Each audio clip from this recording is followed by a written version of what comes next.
there are many myths about Jesus. In these programs, we're talking to some experts who can help us get at the facts behind the myths. Skeptical scholars used to believe that the Bible's accounts of Jesus were written long after he lived, maybe in the 2nd century, by people who didn't know about the real Jesus. Professor Dan Wallace is one of the world's leading experts on the handwritten copies of the Bible's accounts.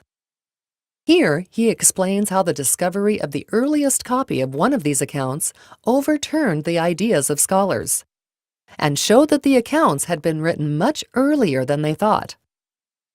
Perhaps the oldest fragment is papyrus number 52, also known as John Rylands papyrus number 457, and this is housed at the John Rylands Library of Manchester University in England. It was discovered in 1934 by C.H. Roberts, who was a man recently doctored, got his PhD in papyrology and in classics. And he was rummaging around in the library of the John Rylands and discovered this fragment that is no larger than the palm of my hand, 2.5 inches by 3.5 inches. And the interesting thing about this fragment was it was written on both sides. What that told him almost immediately, it was probably a Christian fragment. The reason is, if it's written on both sides, then it would have been written on a codex, which is our modern book form, invented at the end of the 1st century AD.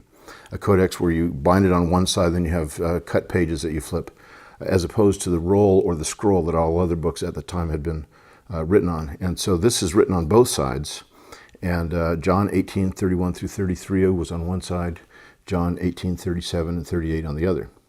90 years earlier than when C.H. Roberts discovered this fragment, in 1844 in the journal The Tübinger Jahrbuch, F.C. Bauer of Tübingen University had argued that John's Gospel cannot be dated any earlier than AD 160, and most likely was to be dated about AD 170.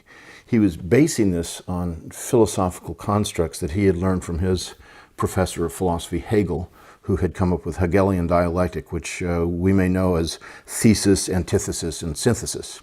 And so through a convoluted philosophical construct, Bauer argued John's Gospel can't be dated any earlier than 160 and probably 170.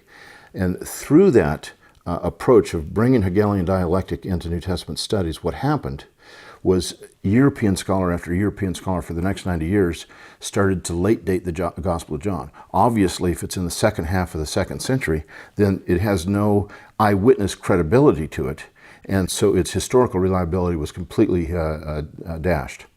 But then when Roberts discovers this small fragment, he gets it published in 1935 after he had sent photographs of it to the 3 leading papyrologists in Europe at the time.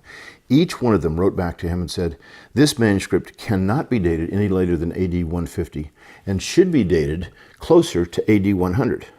A fourth demurred. He said, no, I think this should be dated in the 90s of the 1st century. So you have these scholars who are saying the copy of John's Gospel can't be dated later than 150. It's probably closer to 100. Typically, we date that at about 125 now, but really it's a date between 100 and 150. But here's the interesting thing. Generally speaking, a copy of a manuscript is not written before the original of the document. This sent 2 tons of European scholarship to the flames and brought John's Gospel back into the 1st century. And with that and the Dead Sea Scrolls and some other things that have occurred in the last few decades, now we're beginning to see that John's Gospel has historical credibility. The myth is that the Bible's accounts of Jesus were written long after he lived, by people who didn't know much about the real Jesus.